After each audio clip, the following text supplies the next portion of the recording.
The morning fog sat heavy over the blood-damp valley, the kind where even the wind hesitated to breathe.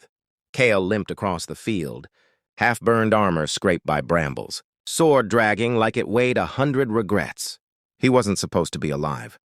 The clan of Red Fang rarely left survivors, but fate, always twisted, had dropped him into the path of a lone warrior who seemed to be dying, slower than she should.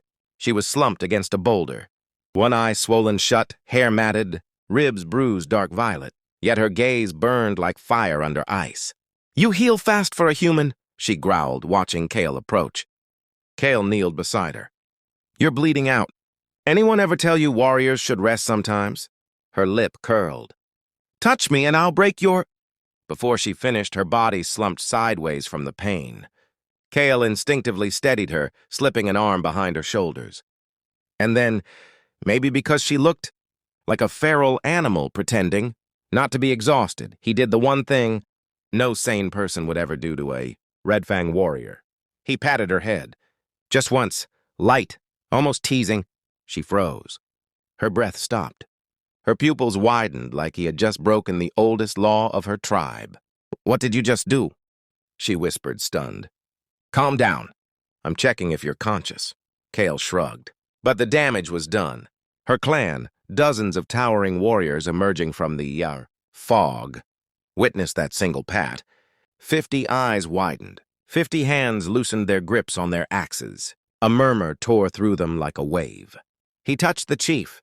He patted her head. Like a cub. "Is she submitting?" The clan's second-in-command, Torvak, stepped forward, jaw clenched. "Chief," he barked, "you allowed a human outsider to claim ease over you." Her face went pale. "No, he didn't." The warriors dropped their weapons. One by one, steel hit the ground. Torvak knelt. "If you have bowed your instinct to him, then he is above you. You are no longer chief." She looked at Cale with absolute horror. "You idiot," she whispered. "You have doomed me." "You don't understand," she hissed as the clan formed a broken circle around her. Among the Red Fang, a head pat is dominance. Submission. It means I've accepted you as someone I defer to. Cale blinked. "Seriously? That's ridiculous." Her fists tightened. "Well, congratulations. You just dethroned me." Torvak rose, massive and thunderous. "Ex-Chief Arvia," he declared. "By ancient law, your authority is broken. Your pack sense bent. You are to leave the territory until you restore your honor." Arvia trembled, not with fear, but with humiliation so sharp it felt like winter pressed against her skin. Cale stepped forward. "Hold on."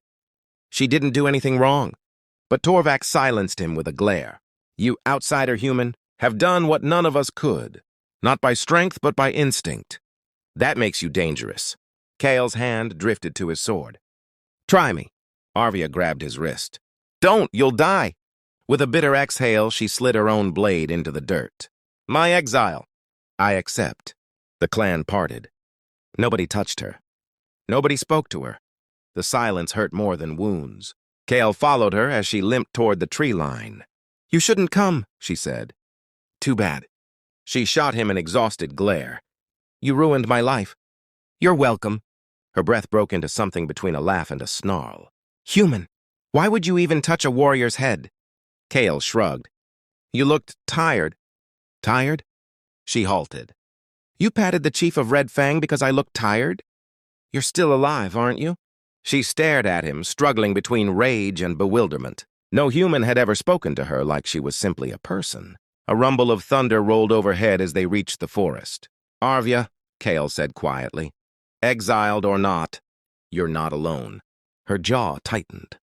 No one had said those words to her in years. "Don't say things like that," she murmured, voice softer now.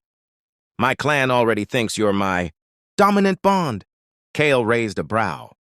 "Dominant what now?" She covered her face, mortified. "Just walk, before I strangle you." But the shadows of the forest stirred. Something else was hunting them. The growl hit first, deep enough to rattle bones. A massive beast with fur like shredded obsidian stalked from the thicket. Its jaws dripped venom. 6 red eyes locked onto Arvia. "Bloodmaw," she whispered. "It must have followed my scent." Cale stepped in front of her, sword raised. "Move aside." she snapped. I may be exiled, but I can still fight. You can barely stand. I can kill you if you keep arguing. But the Bloodmaw charged. Kale pushed her aside and met the creature head-on. The impact nearly broke his shoulder, but he dug his boots into the earth and slashed upward. The blade cut through the beast's jaw. It roared, snapping at him again. Arvia, breathing hard from pain, grabbed a fallen spear and hurled it with a battle cry that shook the trees. The spear pierced the Bloodmaw's ribs. It staggered, enraged, turning its attention back to her. Kale didn't think. He launched himself onto its back, wrapping an arm around its throat, driving his sword deep into its spine. The beast bucked, slammed him into a tree, clawed wildly. But Kale held on. With a final heave, he twisted the sword. The Bloodmaw collapsed. Arvia limped toward him. Are you alive? Kale coughed.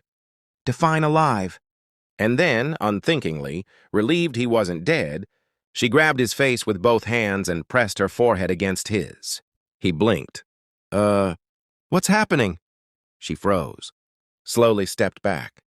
I just performed a bond gesture, she whispered in horror. In my clan, touching foreheads means, let me guess, marriage? She turned crimson beneath the dirt. Not marriage, but partnership, permanent battle bond. It means I've claimed you as my equal. So earlier the head pat meant I was above you. And this means you're beside me. Kyle grinned. Nice, so we're fixed now? No, this makes it worse. She threw her hands up. Now the clan thinks I'm yours and you're mine. He laughed. Actually laughed. Her glare could have melted steel. This isn't funny. They'll come after us. They'll challenge us. And if we lose... The forest suddenly filled with torchlight. Dozens of Red Fang warriors surrounded them. Torvak stepped forward. You return bonded to him? He roared. Arvia! You shame us further. Torvak slammed his axe into the earth, cracking the ground. By ancestral decree, he declared.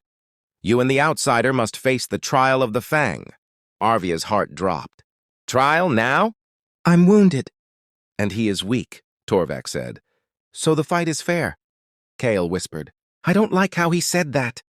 She exhaled shakily. The trial is designed to break cowards. And fake bonds. Kale lifted her chin lightly. Our bond isn't fake. She froze again. Why did he keep doing things that made her chest tighten? Don't say things like that, she muttered. Not if you don't mean them. But Torvak didn't wait. The clan formed a ring around them. Torches rose. The ground was marked with ash and ancient runes. 2 wolves, massive, horned, fangs dripping frost, were released into the arena.